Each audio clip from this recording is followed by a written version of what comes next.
Okay, yan na. Tapos na yung trabaho namin. So, lipat na naman kami ngayon. Diyan sa Alliance. Tapos na isa pa doon. Skaters. Dito lang. Mining.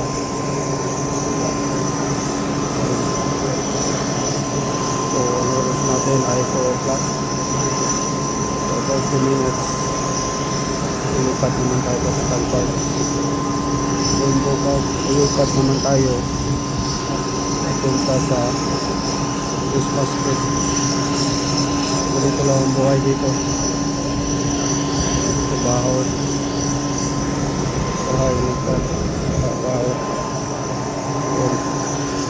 Marami kami dito po mga dapat sa inyo lahat yan. Pagka interesado kayo magtrabaho sa